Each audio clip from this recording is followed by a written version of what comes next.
ഉപഭോഗ സംസ്കൃതിയുടെ ഉൽപ്പന്നങ്ങളായി മനുഷ്യർ മാറുന്ന ദുരമൂത്ത സാമൂഹിക ചുറ്റുപാടുകൾ ഇന്നത്തെ കാലത്ത് പുതുമയില്ലാത്ത കാഴ്ചകളായി മാറിക്കൊണ്ടിരിക്കുന്നു. പ്രവാസികളിൽ സമീപകാലത്തായി ആത്മഹത്യാ പ്രവണതകൾ വർദ്ധിച്ചു വരുന്നതായി കണക്കുകൾ വ്യക്തമാക്കുന്നു. സാമ്പത്തിക അച്ചടക്കമില്ലായ്മയും ആർഭാടപൂർണ ജീവിതവും പ്രവാസിയുടെ മുഖമുദ്രകളായി തിരുത്തപ്പെടാതെ നിലനിൽക്കുന്നു. ഇതിനെല്ലാമിടക്കാണ് ചൂഷണങ്ങളിൽ അകപ്പെട്ട് ജീവിതകാലത്ത് വലിയ സമ്പാദ്യം നഷ്ടപ്പെടുത്തുന്നവർ. ചൂഷകരുടെയും ആഡംബരങ്ങളുടെയും പ്രലോഭനങ്ങളിൽ അകപ്പെട്ട് വാർദ്ധക്യത്തിൽ മരുന്നിന് പോലും വകയില്ലാതെയാവുന്നു പാവം മനുഷ്യർ.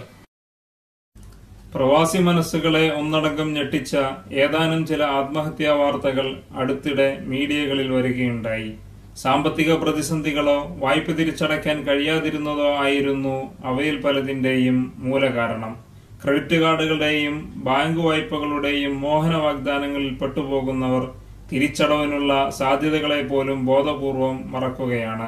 UAE-യിലെ പ്രശസ്ത അഭിഭാഷകനും സാമൂഹിക പ്രവർത്തകനുമായ അഡ്വക്കേറ്റ് TK ഹാഷിഖ് പ്രവാസികളിലെ പ്രലോഭനങ്ങളെക്കുറിച്ച്. മനുഷ്യ മനസാക്ഷി ഞെട്ടിക്കുന്ന രീതിയിലുള്ള കൊലപാതകങ്ങൾ വരെ ഈ സാമ്പത്തിക ക്രമക്കേടുകൾ കൊണ്ട് ഉണ്ടാകുന്നുണ്ട്. ഈ അടുത്ത കാലത്ത് ദുബായിൽ മകളെ കൊലപ്പെടുത്തി അച്ഛനും അമ്മയും ആത്മഹത്യക്ക് ശ്രമിക്കുകയും അപ്പോൾ ആദ്യം മരിച്ചത് ഹസ്ബൻഡ് എന്നുള്ള നിലയിൽ തന്നെ ഭാര്യ ഇത് നോക്കിക്കണ്ടോ അല്ല ഇതെങ്ങനെയാണെന്ന് അറിയുന്നതിൽ ആ ഒരു ആത്മഹത്യാ ശ്രമത്തിൽ നിന്ന് ഭാര്യ മാത്രം രക്ഷപ്പെട്ട ഒരു കേസുണ്ടായി.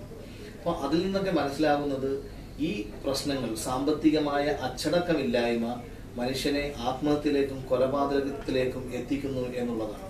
മറ്റൊരു ചെറിയൊരു കടം വീടാൻ വേണ്ടി അതിനുള്ള പൈസ കിട്ടാത്ത ഒരവസ്ഥയിൽ ഗ്രോസറിയിലുള്ള ഒരു മോഷണം നടത്തുകയും അതിന് തടഞ്ഞപ്പോൾ ആ ഗ്രോസറി ഉടമയെ കൊലപ്പെടുത്തിയ കേസ് അജ്മാനിൽ റിപ്പോർട്ട് ചെയ്തിട്ടുണ്ട്.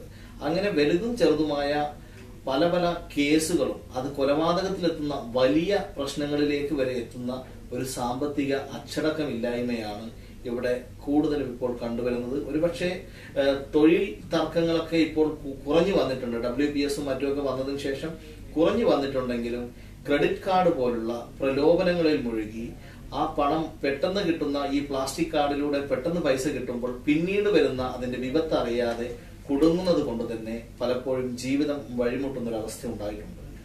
2009 ഏകദേശം 24,000-ഓളം കേസുകളിൽ നിന്ന് 2010 46,000-ലധികം കേസുകൾ, ക്രിമിനൽ കേസുകൾ ദുബായിൽ മാത്രം രജിസ്റ്റർ ചെയ്തു. 2011 55,000-ഓളം കേസുകളാണ് രജിസ്റ്റർ ചെയ്യുന്നത്. ഇത് സാമ്പത്തികമായിട്ടുള്ള റെസിഷനും ഫൈനാൻഷ്യൽ കേസുകളും ഒക്കെയാണ് ഇതിൽ കൂടുതലും ഉള്ളത്. ഇത് കാണിക്കുന്നത് വർഷം കഴിയും തോറും ഇതിലുള്ള ഇൻക്രീസ് ഉണ്ടാകുന്നുണ്ടോ അല്ലെങ്കിൽ കൂടിക്കൂടി വരുന്നു എന്നുള്ളതാണ്. ഇപ്പോൾ 2012 അവസാനിക്കാറാവുമ്പോഴേക്കും ചെറിയൊരു ആശ്വാസം 36,000-ൽ പരം കേസുകൾ മാത്രമാണ് ദുബായിൽ രജിസ്റ്റർ ചെയ്തിട്ടുള്ളത്. ചിലപ്പോൾ അബുദാബിയിലോ അതല്ലെങ്കിൽ മറ്റ് എമിറേറ്റ്സുകളിലോ കൂടിയിട്ടുണ്ടാവാം.